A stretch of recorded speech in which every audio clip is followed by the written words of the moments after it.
Ini Yanto dan Adi sudah sepakat masang 3 angka yang pemberian dari perempuan cantik yang tidak tahu siapa namanya. Begitu dipasang 3 angka, pulang. Jangan kesini lagi. Jangan kesini lagi.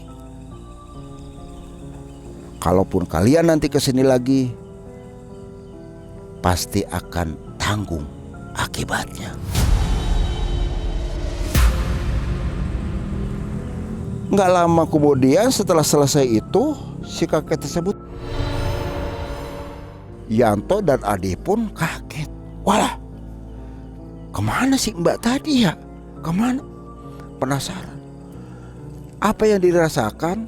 Bulu kuduknya Yanto itu merinding. Padahal waktu ya kisaran jam 8 jam 9 pagi. Saking takutnya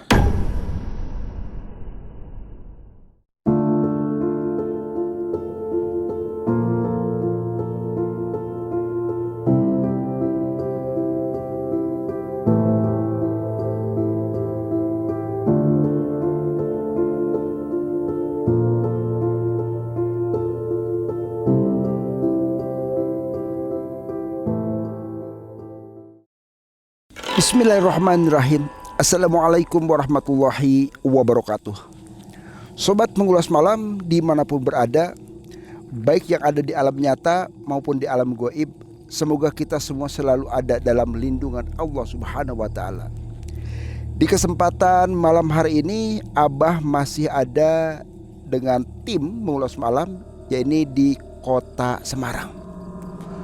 Kota dengan punya satu ikonnya, yaitu ada namanya Museum Lawang Sewu. Selain Lawang Sewu juga ada Kota Lama. Di balik itu juga beberapa kuliner di kota Semarang, dari mulai wingko babat, juga ada lumpia, dan tidak asing lagi yaitu bandeng presto. Di balik semua itu ada 1001 kisah misteri. Di kesempatan pagi hari ini, waktu menunjukkan pukul 1:30 pagi, Abah beserta tim Mengulas Malam ada di kawasan hutan belantara yang konon katanya penuh dengan misteri. Ya, ini tepatnya adalah di sekitar kawasan Sigar Bencah. Yang Abah rasakan di kesempatan pagi hari ini memang aura mistisnya terasa. Selain katakanlah dingin banget ya, karena memang sudah pagi. Di samping itu juga aroma-aroma mistisnya. Seperti di sebelah kiri Abah ini ada satu aroma yang bikin miris, bau amis.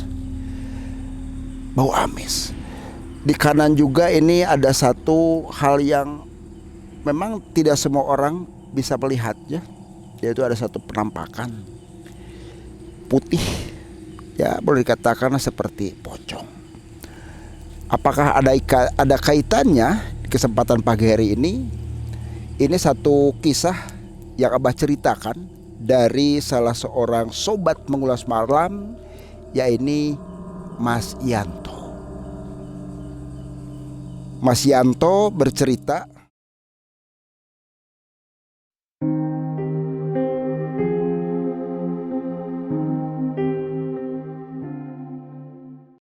kisaran tahun 1989. Kala itu tanjakan Sigar Bencah itu sendiri belum seperti kondisi seperti sekarang ini. Masih dalam keadaan gelap gulita, hutan belantara, kiri kanannya pohon jati yang tinggi menjulang. Tidak semua orang ada keberanian untuk melintasi wilayah yang namanya Sigar Bencah tadi. Mas Yanto kala itu barengan sama namanya Mas Edi. Ya, kisaran usia masih remaja, 20 tahunan. Namanya usia remaja, orang serba ingin tahu. Orang lagi mencari satu sosok jati diri. Memang kala itu beliau sendiri tinggalnya tidak jauh dari kawasan Tembalang ataupun Peteseh ini sendiri. Sering diingatkan oleh kedua orang tuanya, Yanto jangan sampai kumpulan yang gak karuan. Karena kala itu memang ada sebagian kumpulan namanya anak remaja, hal-hal yang tidak boleh diikutin seperti main judi, yaitu ada yang main koplok segala macam, sampai minuman seperti itu. Singkat cerita, Mas Yanto kumpulan sama beberapa temannya tadi. Kalau itu kan masih rame namanya Porkas ataupun SDSP. Iseng-iseng mereka sendiri karena dengar beberapa temannya ada yang katakanlah datang ke beberapa paranormal. Pernah datang ke beberapa paranormal, tapi itu hasilnya tidak sesuai apa yang diharapkan. Seakan ngitung meteran. 5 orang datang ke salah satu paranormal yang dulunya cukup dikenal. Dari 5 orang tersebut itu ternyata setelah dibuka, mereka dikasih kertas kecil, dibuka itu nomornya variasi, tidak sama. Jadi boleh dikatakan ya sifatnya untung-untungan. Kalau hokinya lagi bagus ya bagus. Namanya anak remaja kala itu ya memang serba penasaran dan serba ingin tahu.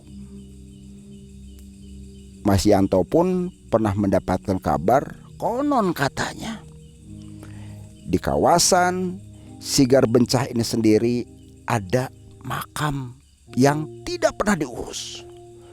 Hanya sebatas batu begitu saja, bata pinggirannya, dan itu pun sudah usang banget. Di samping itu juga memasukkan ke wilayah tersebut itu gelap karena hutan belantara.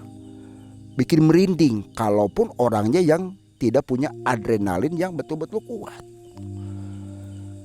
Mas Yanto kebetulan ditemenin lagi sama namanya itu tadi Mas Adi. Berdua dia. Dek, kata Yanto, kenapa?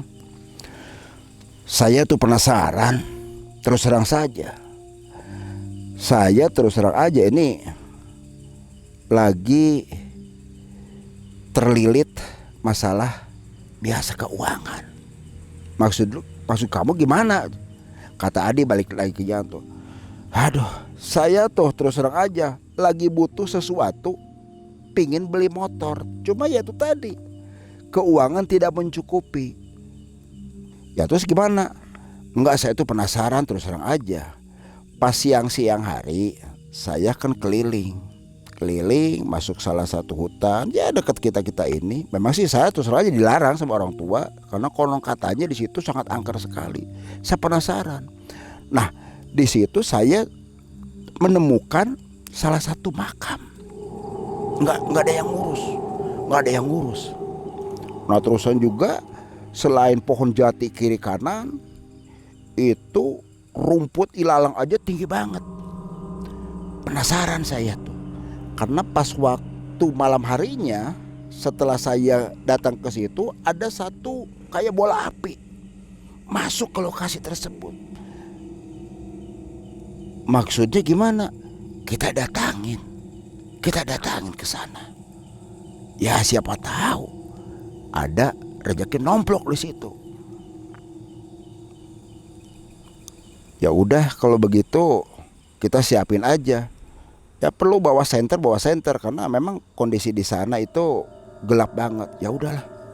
Nah, cerita singkat, Yanto dan Ade pun berangkat ke hutan Sigar Bencah tadi. Boleh dikatakan Yanto dan Ade ini ya beban alas lah. Masuk ke salah satu hutan tersebut.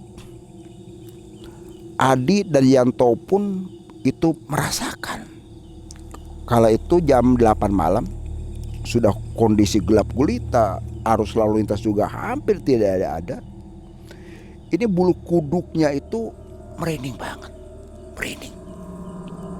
Tapi karena Yanto ada keinginan yang kuat, sampai ngingetin ke Adi, awas ya, kamu laki-laki, gua juga laki-laki, jangan sampai lari bila mana ketemu sesuatu yang katakanlah ada di wilayah sini.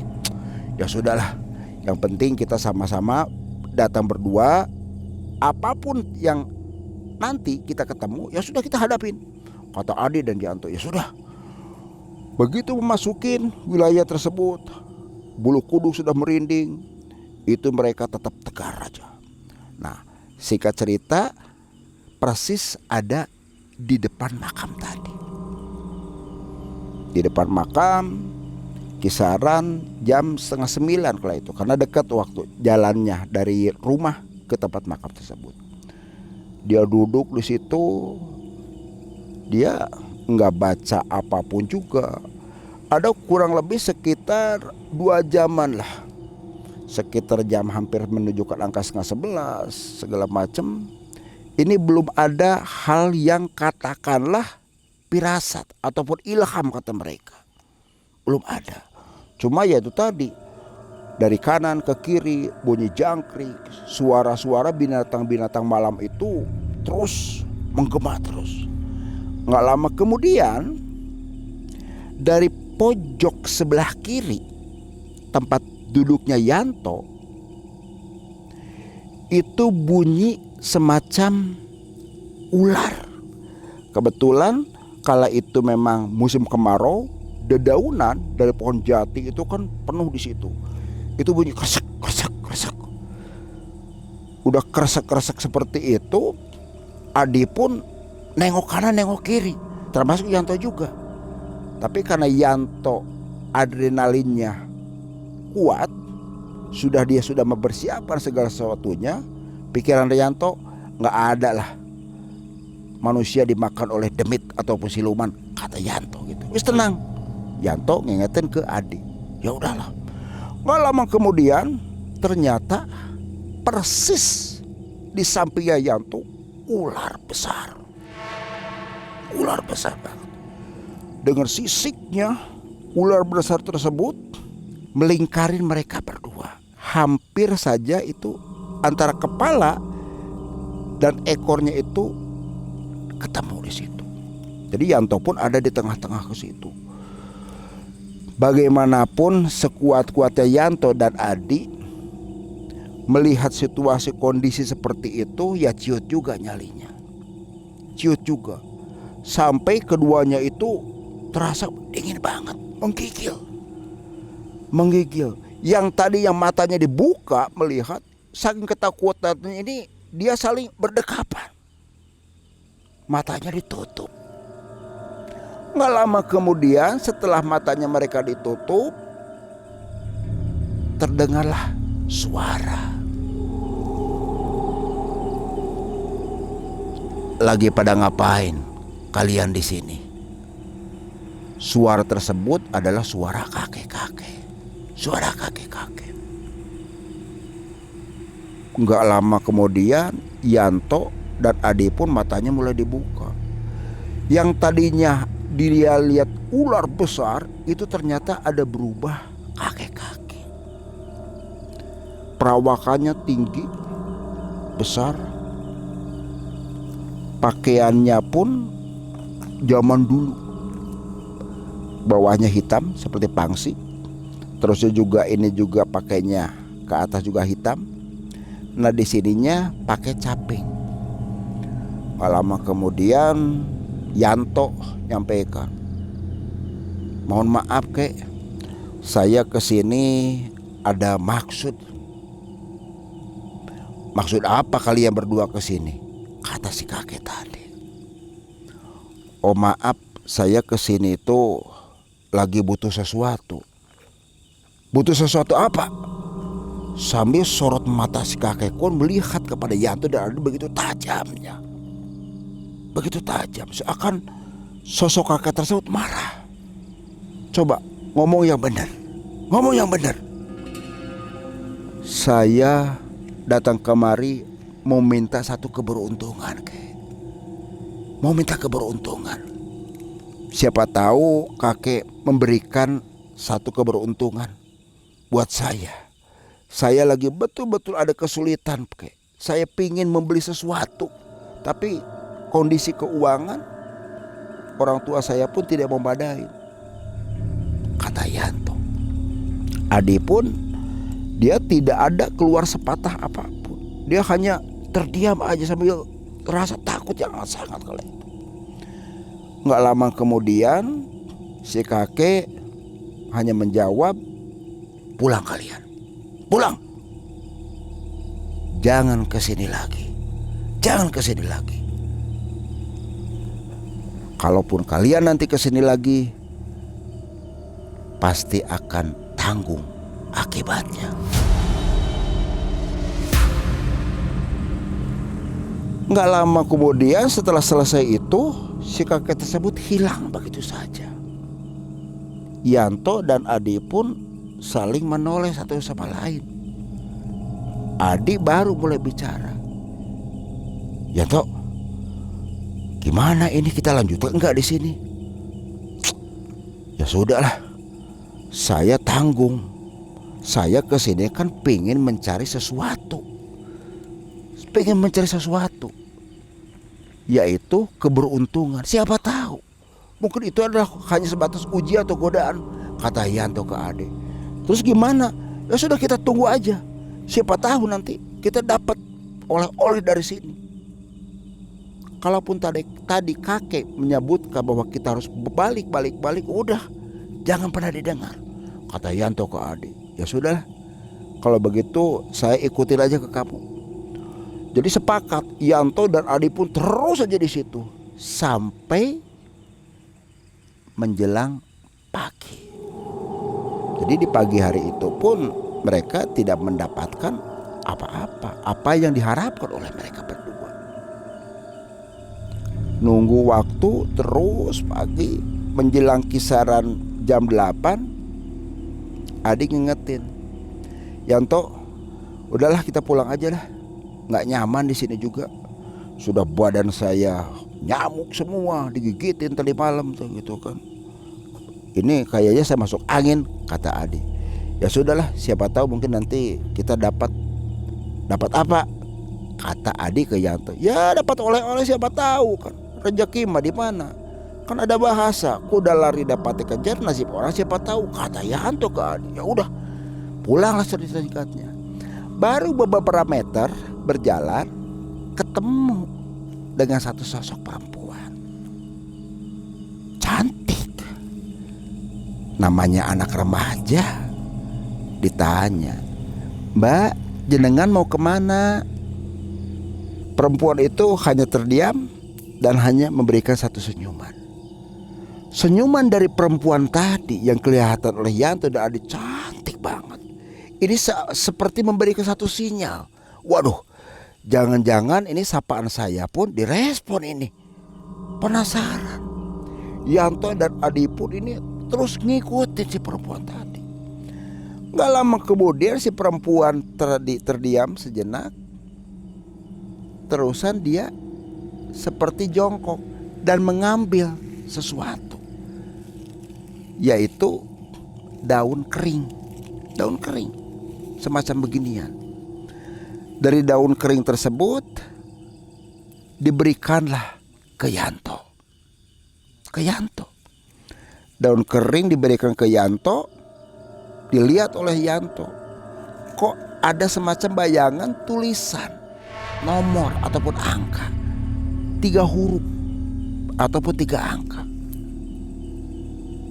Yanto pun terdiam sejenak. Nggak lama, si daun yang ada tulisan 3 angka itu dilipat. Yanto menginformasi atau menyampaikan kepada Adi. Di saat Yanto dan Adi berbicara berdua, nih, saya dapat nih oleh-oleh, kata Yanto ke Adi. Adi penasaran, coba lihat saya. Begitu keduanya lagi memperhatikan daun yang dikasihkan oleh perempuan yang cantik tadi, yang tulisnya 3 angka. Begitu selesai mau menengok ke perempuan tadi, perempuan itu sudah tidak ada di situ. Entah kemana, hilang begitu saja. Yanto dan Ade pun kaget. Walah, kemana sih mbak tadi ya? Kemana? Penasaran. Apa yang dirasakan? Bulu kuduknya Yanto itu merinding. Padahal waktu ya kisaran jam 8 jam 9 pagi. Saking takutnya ya, meskipun tadi di awal adrenalin Yanto itu kuat banget, lari mereka berdua. Singkat cerita, nyampe ke rumah, Adi masing ke rumahnya, Yanto juga ke rumahnya, mandi biasa seperti biasa. Sore harinya, ini Yanto dan Adi sudah sepakat masang 3 angka yang pemberian dari perempuan cantik yang tidak tahu siapa namanya. Begitu dipasang 3 angka, keesokannya apa yang diharapkan Yanto ternyata tembus. Senang sekali. Yanto dan Ade pun senang. Ceritalah ke teman-temannya semua. Cerita bahwa saya tembus nomor 3 angka ini, yang sebutnya dulu SDRB dan Porkas. Tembus ini kita dapatnya yaitu dari salah satu makam di Sigar Bencah itu sendiri. Banyak orang berbagai macam keinginan, bukan hanya togel saja, berbagai macam keinginan mereka pada datang. Lama karena memang situasi kondisi yang sudah tidak kondusif, akhirnya dari pihak aparat desa pun mengingatkan, awas, saya tidak mau warga di sini ini mengambil jalan pintas, mengambil jalan sesat. Saya tidak mau. Setelah diingatkan gue ke situ, berangsur-angsur tidak ada yang mendatangi ke makam itu lagi. Nah, singkat cerita, karena perjalanan waktu terus, alas yang tadi hutan belantara pun ini dibikin jalan tembus antara wilayah Banyumanik, Tembalang, Metese, nyampe ke daerah tembus ke Pedurungan. Hutan belantara, makanya disebutlah itu sigar atau dibagi. Bencah sendiri itu adalah dulunya tanah yang basah, seperti lumpur seperti itu. Jadi disebutnya adalah Sigar Bencah. Melihat kontur jalan, namanya hutan kan, tanjakan, turunan, berkelok segala macam. Seiring perjalanan yang dulunya belum diaspal seperti yang sekarang ini, masih katakanlah tanah dan berbatu, ini mulai dipergunakan sebagai alat transportasi di situ. Masih kondisi sih aman-aman saja. Tapi memang banyak hal-hal yang kejadian aneh. Banyak kejadian aneh. Hutan belantara, wallahu alam dulu dibukanya seperti apa? Apakah mereka sendiri telah melakukan satu, ya boleh dikatakan baik izin ataupun ke para sesepuh yang ada di situ atau gimana, ya kita tidak tahu. Tapi yang kejadian sama Yanto menjelang perjalanan seiring usia Yanto, ini banyak kejadian-kejadian yang misteri, yang tidak masuk akal. Kala itu jalan pun sudah mulai diaspal, karena ini adalah jalan tembus dari mulai Pedurungan, Metese, Tembalang sampai ke wilayah Banyumanik. Ada kala itu truk besar sampai nyasar dan masuk wilayah jurang. Sebelum yang sekarang ini, itu dulu seperti itu, menceritakan. Dan banyak korban jiwa juga. Ada yang memang yang meninggal, ada yang luka ringan, ada yang luka berat. Beberapa waktu kemudian pun ada bis juga yang sempat terjadi musibah di wilayah tanjakan Sigar Bencah ini. Puncaknya yaitu kisaran tahun 2021. Yanto masih teringat menceritakan truk tangki air, kondisi lagi tanjak begini pas turunan, ini seperti remnya itu belum los begitu saja. Sedangkan arus lalu lintas wilayah tersebut, ya ini namanya Sigar Bencah, ini sudah mulai banyak arus lalu lintas di situ. Ternyata truk tangki tersebut menghantam beberapa kendaraan. Terjadi musibah sampai meninggal dunia. 3 kendaraan roda 2. Terusan juga yang meninggal orang tua juga ada, termasuk bayi usia kisaran 3 bulan meninggal di tempat. Penasaran, kebetulan Yanto memang dekat wilayahnya di situ, sempat nanyakan juga ke sopirnya. Sopirnya alhamdulillah selamat. Menanyakan bahwasanya kondisi remnya itu lancar-lancar saja, tidak ada yang katakan blong segala macam. Cuma yang menjadi keanehan yang sopir tadi sampaikan, di saat mau ngerem ini kayak los begitu saja, dan terlihat oleh sopir tersebut ada sosok ular besar melintas. Sampai si ular tersebut seakan mau terlindas, dia menghindar. Tapi alhamdulillah ularnya sih selamat. Cuma yaitu tadi dia tidak melihat bahwa di depan itu kendaraan banyak. Begitu sadar setelah bunyi dak, ternyata ada korban jiwa di situ. Korban jiwa. Dari situlah kejadian musibah terus silih berganti. Dalam kondisi gelap segala macam, lama kelamaan dari pihak dinas kota Semarang pun memberikan penerangan jalan umum. Aktivitas warga pun ini mulai ada peningkatan. Tapi misteri itu pun terus-terusan. Yang dulu Yanto sampaikan kisaran 89 makam yang hanya sebatas bata begitu saja, sekarang ini sudah dirawat oleh warga dan juga pihak desa. Makam tersebut yaitu disebutnya makam Mbah Jalak. Tepatnya adalah di dekat tanjakan Sigar Bencah tadi. Kadang-kadang yaitu tadi Mbah Jalak pun ini sering menampakkan satu sosoknya.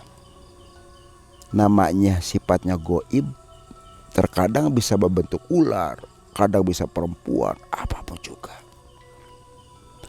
Dan hal yang misteri ini memang masih menjadikan samar.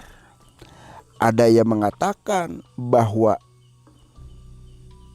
Mbah Jalak itu adalah para wali dulunya yang sempat menyebarkan ajaran agama Islam di wilayah Semarang ini sendiri.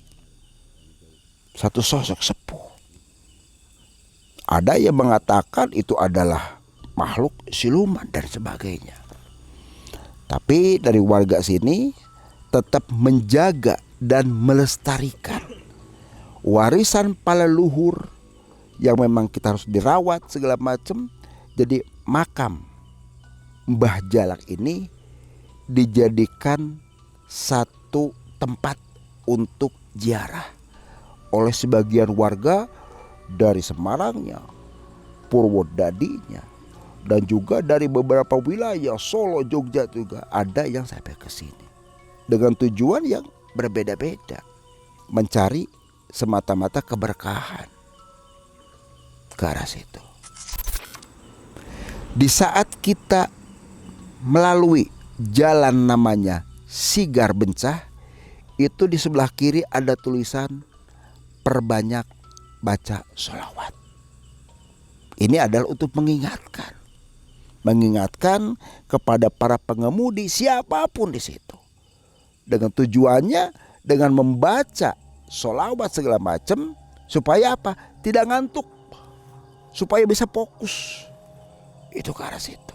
Memang ada satu katakanlah sebagai benteng, bila mana memasuki wilayah sinar bencana sendiri ada hal-hal yang sifatnya mistis, itu dengan sendiri akan menyingkir. Itu ceritanya dari Mas Yanto. Alhamdulillah Mas Yanto karena dengan perjalanan usia sekarang sudah dikatakanlah sudah punya cucu, dia pun mengingatkan kepada seluruh warga agar jangan sampai mengambil hal yang katakanlah sesat apa yang pernah dialami. Itu dari Mas Yanto mengingatkan sekali lagi kepada kita seluruhnya dan semuanya. Yang terpenting kita harus tetap berusaha dan berdoa memohon kepada Allah Subhanahu wa taala. Kalaupun ada warga masih seperti yang sekarang ini, setiap malam Jumat ada yang datang ke makomnya Mbah Jalak semata-mata adalah untuk mengingatkan bahwa kita besok akan meninggal seperti Mbah Jalak itu sendiri. Itulah sobat mengulas malam apa yang diceritakan oleh Mas Yanto perihal tanjakan Sigar Bencana sendiri.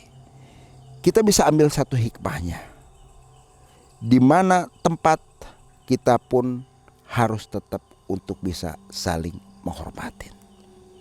Memasuki satu wilayah, entah wilayah katakan Alas Proban, Alas Purwo, dimanapun yang konon katanya mistis, tetap manusia memiliki satu keimanan. Perbanyak sholawat seperti tertulis di wilayah tanjakan sinar bencana semata-mata untuk kita dapat lindungan dari Allah Subhanahu wa taala. Ingat sobat, jangan pernah takut jin dalam bentuk apapun, geprek dengan keimanan dan ketakwaan kita kepada Allah Subhanahu wa taala. Ingat sobat, kamu tidak sendirian. Wassalamualaikum warahmatullahi wabarakatuh.